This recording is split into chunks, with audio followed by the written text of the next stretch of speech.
Melbourne ने मोहम्मद रिजवान को select कर लिया है। मैं मेलबर्न को सिर्फ यही कहूंगा कि हम भी पेले गए थे, तुम भी पेले जाओगे। ये तो हमें पता चल गया कि बाबर आजम बीबीएल खेलने जा रहा है, लेकिन कितने पैसे ले रहा है आखिर बाबर आजम। दोस्तों, एक रोज के अंदर दो ओवरसीज लीग की ड्राफ्टिंग मुकम्मल हुई है। एक कैरिबियन प्रीमियर लीग की, दूसरा बिग बैश की। और इन दोनों लीग के पाकिस्तानी प्लेयर्स ने मेला लूट लिया। बिग बैश के अंदर पाकिस्तान के 7 खिलाड़ी सोल्ड हुए। ये बहुत बड़े जो कुछ था मोहम्मद रिजवान के अंदर वो हम देख चुके हैं। आपको मुबारक हो मेलबर्न रेनिगेट्स, आप रिजवान को खिलाएं, अपने पास रखें। वो स्वीप, छक्के छुक्के जो उसने मारने हैं वो आपको मुबारक हो। T20 में पाकिस्तान को मोहम्मद रिजवान शायद अब नहीं चाहिए। पाकिस्तान के प्लेयर्स को बिग बैश में आज बड़ी वाह वाह मिली है। पाकिस्तान के शादाब खान, हारिस रऊफ रिटेन हुए हैं। हसन अली बिग बैश आपको खेलते नजर आएंगे। बाबर आजम पहले ही सिडनी में जा चुके हैं। बड़ा कुछ है। शहीन शाह अफरीदी पहली पिक थे। बहुत इंटरेस्टिंग वीडियो होने वाली है। स्कर्दू से वापस आके स्टूडियो में बड़ा मुझे हौसला मिला है और इस जगह पे बैठते हुए मैं बड़ा कंफर्टेबल फील करता हूं। ऐसा लगता है जैसे आप सारे मेरे सामने बैठे हुए हैं और मैं यहां आपके साथ बैठ के आपके साथ बात कर रहा हूं। शुरू करते हैं जी। आज बिग बैश के ड्राफ्ट में पाकिस्तान के प्लेयर्स की गुड्डी चढ़ी हुई थी। सबसे पहले जो 3 बड़े नाम हैं पाकिस्तान क्रिकेट टीम के, मोहम्मद रिजवान, बाबर आजम, शहीन शाह अफरीदी।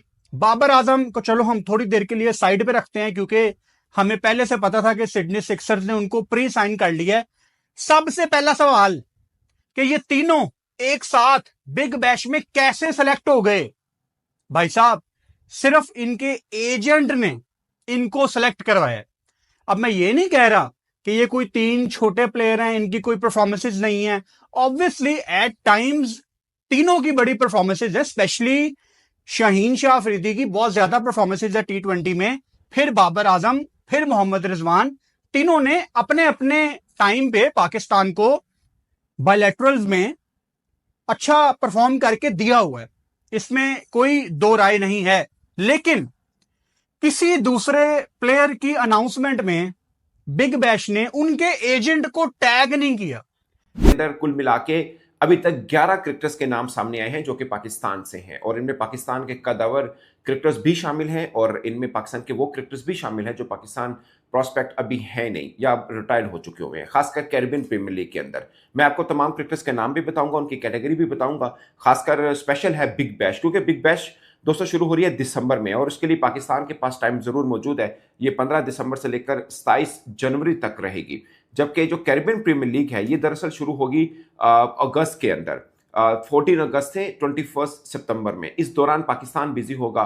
पाकिस्तान मुख्तलिफ अपने इंटरनेशनल कमिटमेंट के साथ है, इसलिए पाकिस्तानी की क्रिकेटर आपको कैरिबियन में नजर नहीं आएंगे, मगर आपको मोहम्मद आमिर, इमाद वसीम, उस्मान तारिक लेग स्पिनर जो हैं वो उसके अंदर नजर आएंगे और मोहम्मद नवाज नजर आएंगे। बाकी तफसील मैं आपको इसमें बताऊंगा और खासकर बिग बैश में आपने बताना है कि पाकिस्तानी क्रिकेटर्स की जोड़ी कौन सी फ्रेंचाइज में बन रही है। मैं आपको सब फ्रेंचाइजेस के नाम बता दूंगा, कौन सा क्रिकेटर किस फ्रेंचाइज में। आपने कमेंट में बताना है कि जोड़ी पाकिस्तानी क्रिकेटर्स की किस एक फ्रेंचाइज में बन रही है। तो शुरू करते हैं फर्स्ट राउंड से। जब बिग बैश का ड्राफ्ट शुरू हुआ राउंड फर्स्ट में ब्रिस्बेन हीट ने प्लैटिनम, अच्छा बिग बैश के अंदर जो सबसे हाईएस्ट कैटेगरी ऑफ प्लैटिनम है उसमें 4 पाकिस्तानी क्रिकेटर्स उतरे हैं और सबसे महंगे क्रिकेटर्स बिग बैश के अंदर जो पाकिस्तानी बिके हैं या बिके मीन के जो जिनको पैसे मिलेंगे ज्यादा वो बाबर आजम हैं जिनको सबसे ज्यादा, अगरचे कैटेगरी उनकी भी प्लैटिनम है जो कि शहीन शाह अफरीदी की भी है, जो रिजवान की भी है और रिटेन किए हुए हारिस रऊफ की भी है, मगर एक्स्ट्रा मनी जिनको मिल रही है वो बाबर आजम है।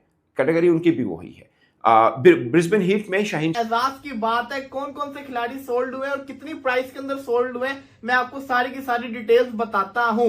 Shaheen Shah Afridi BBL big bash league की ड्राफ्ट के पहली पिक जो थी ना वो शाहीन शाह अफरीदी को पिक किया गया ब्रिस्बेन हीट की तरफ से। मैंने आपको कल ही बता दिया था कि ब्रिस्बेन हीट शाहीन शाह अफरीदी को पिक करेगी और वो वाली बात सच्ची होगी। इसी के साथ साथ पाकिस्तान का दूसरा प्लेयर जो सोल्ड हुआ वो था मोहम्मद रिजवान। मोहम्मद रिजवान को पिक नंबर 3 थी मेलबर्न रेनिगेट्स के पास, जिन्होंने मोहम्मद रिजवान को पिक किया। प्लेटिनम कैटेगरी के अंदर। शाहीन भी प्लेटिनम के अंदर सोल्ड हुआ, मोहम्मद रिजवान भी प्लेटिनम के अंदर सोल्ड हुआ। ये दो मैंने नाम आपको कल ही बता दिए थे। इसके बाद हारिस रऊफ, मैंने कल हारिस रऊफ का नाम इसलिए नहीं लिया था क्योंकि मुझे पता था कि मेलबर्न स्टार जो है ना इसको रिटेन कर लेगी, और वही हुआ। मेलबर्न स्टार ने क्या किया, मेलबर्न स्टार ने ड्राफ्ट के टाइम के ऊपर हारिस रऊफ को रिटेंशन के अंदर डाल दिया। उन्होंने बताया कि हारिस रऊफ को हमने प्लेटिनम के अंदर रिटेन कर लिया। इसका मतलब यह कि हारिस रऊफ ड्राफ्ट के अंदर आए नहीं, वो मेलबर्न स्टार ने उनको ऑलरेडी रिटेन कर लिया हुआ था। इसके बाद फिर क्या होता है कि आपको पता ही है कि बाबर आजम तो ऑलरेडी सिडनी सिक्सर का पार्ट है। इसके अलावा शादाब खान, जिसका मैंने आपको कल बताया था कि शादाब खान भी सोल्ड होते नजर आ रहे हैं, उनको ले लिया। उनको सिडनी थंडर ने अपनी टीम के अंदर पिक कर लिया गोल्ड कैटेगरी के अंदर। वो गोल्ड कैटेगरी के अंदर सोल्ड हो चुके हैं। इसके अलावा हसन अली भी सोल्ड हो गया। हसन अली को सिडनी की डील कितने की है? तो बाबर आजम जिस कैटेगरी में शामिल हुआ है उसकी बेस प्राइस होती है तकरीबन 7.7 करोड़, लेकिन बाबर आजम को मिला है थोड़ा सा स्पेशल प्रोटोकॉल और साथ में स्पेशल पैसे भी। तो बाबर आजम को बीबीएल खेलने के बदले में दिया जाएगा तकरीबन 10 करोड़ रुपया, यानी कि $2,74,000 बाबर आजम को दिए जाएंगे। लेकिन अब सवाल यह पैदा होता है कि आखिर बाबर आजम जाएगा कब, जाकर बीबीएल खेलेगा कब? तो वो होगा दिसंबर में। अब बाबर आजम जाकर दिसंबर में इन एक्शन होगा।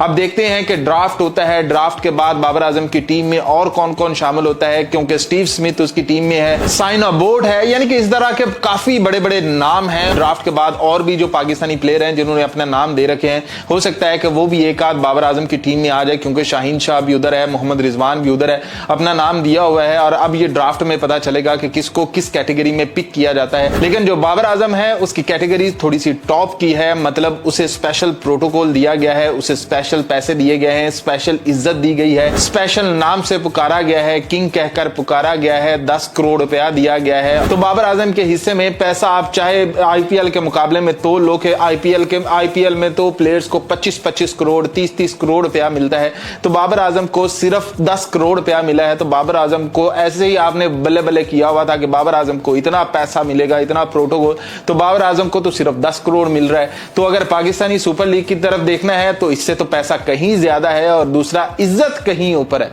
वो 10 क्या 20 क्या 50 करोड़ से भी इज्जत ऊपर है जो सिडनी सिक्सर्स ने दिया है। जिस तरह से बाबर आजम को अनाउंस किया है, जिस तरह उसके उधर के न्यूज़पेपर ने बाबर आजम को अनाउंस किया है, तो वो साथियों एक बार फिर से स्वागत है आपके अपने चैनल एजे स्पोर्ट पे। साथियों बड़ी खबर निकल के आ रही है दोस्तों आपने वीडियो देख लिया होगा, पाकिस्तान मीडिया कैसे अपने खिलाड़ियों की तारीफ कर रहे हैं। बीपीएल में मिली जगह, 300 से 400 खिलाड़ी लिस्ट किए थे, जिसमें से 7 खिलाड़ी को बीपीएल ने पिक किया है।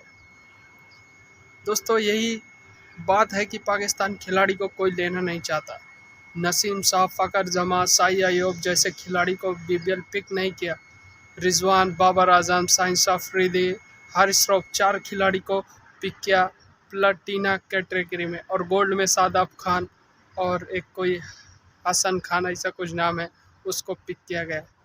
दोस्तों 7 खिलाड़ी को पिक किया गया है बीबीएल के तरफ से। बाबर आजम को तो पहले ही साइन कर दिया था सिडनी सिक्सर ने, उसके बाद कल ड्राफ्ट में रिजवान और साइंस अफरीदी को पिक किया गया है, और हारिस रऊफ को रिटेन किया गया था मेलबर्न ने, और 200 से 250 खिलाड़ी को लात मार के निकाल दिया बीपीएल ने, और उनको पिक नहीं किया। जैसे नसीम शाह, फ़खर जमा ऐसे खिलाड़ियों को भी पिक नहीं किया। दोस्तों बाबर आजम को क्यों पिक किया, क्या कोई बड़ा सोर्स था या कुछ और था, अभी तक कुछ पता नहीं चल रहा है। दोस्तों आपको क्या लगता है कमेंट करके ज़रूर बताइएगा। क्या पाकिस्तान अब ऐसा ही करेगा, अपने बड़े खिलाड़ी को सोर्स से भेजेगा? वैसा बाबर आजम लेने लायक तो नहीं थे, लेकिन जब अपनी खुद की टीम में उनको जगह नहीं है तो बीबीएल जैसे बड़े ग्राउंड पे कैसे वो छक्का मारेंगे? आपको क्या लगता है? अपनी राय जरूर रहेगा। आज के लिए इतना, मिलता है आपको नेक्स्ट वीडियो, जब तक के लिए जय हिंद।